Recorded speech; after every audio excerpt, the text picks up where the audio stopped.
The morning, writes Thoreau, which is the most memorable season of the day, is the awakening hour.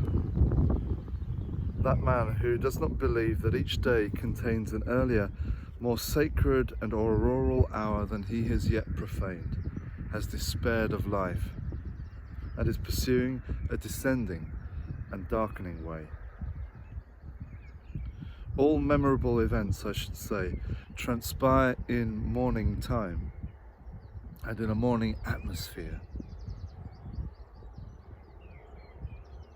To him whose elastic and vigorous thought keeps pace with the sun, the day is a perpetual morning. Morning is when I'm awake, and there is a dawn in me. We must learn, he writes, to reawaken and keep ourselves awake, not by mechanical aids, but by an infinite expectation of the dawn. To affect the quality of the day, that is the highest of the arts. Good morning. An infinite expectation of the dawn. What a beautiful phrase. Thoreau was a young man, American writer of the 19th century, who went to live in the woods, famously, deliberately, to live deliberately, intentionally, as we might say now. And he wanted to live a life of writerly seclusion, a natural life. And I think that passage is so apposite for our times. How do we live in such a way that we awaken things in ourselves and other people? Thoreau wasn't, by all accounts, an especially sociable, evidently, an especially sociable or easy person. Even his great friend and correspondent, Ralph Waldo Emerson, who also writes in this vein, they didn't actually get on that well.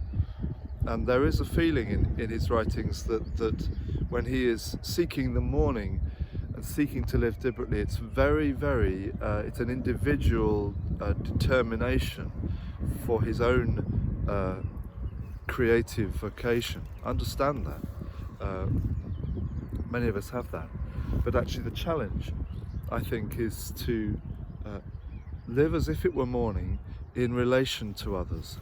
How do we awaken the morning in others as well as ourselves? That's where the rubber hits the road. That's where the judgment comes, as we were talking yesterday.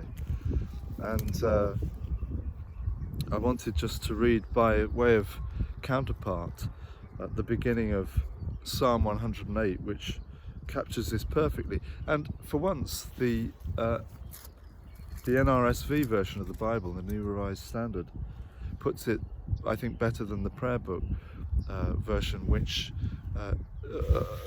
starts, "I will arise right early," which is fine, and I've been doing that quite a lot lately. I will arise right early, and that is the time, certainly in May, April and May and June, of all the months in the year, to arise right early. But this is how the contemporary version puts it. "My heart is steadfast, O God, my heart is steadfast. I will sing and make melody. Awake my soul, awake, O harp and lyre. I will awaken the dawn." I will awaken the dawn. As I walked up here this morning, above me in the sky, just behind me here, was the circling form of a red kite out scanning the fields. And there was a hallowed stillness about the place, which still I can feel. I wonder what you will do and what I will do, friends, this morning, this day, to live as if it were morning, to live as if the next hour, as Thoreau put it, is going to be more sacred than the last. And I wonder how we will awaken the dawn in ourselves and in others. What new opening can there be? Pray for that for each of us today, that we will live deliberately. God bless you as you go to ground.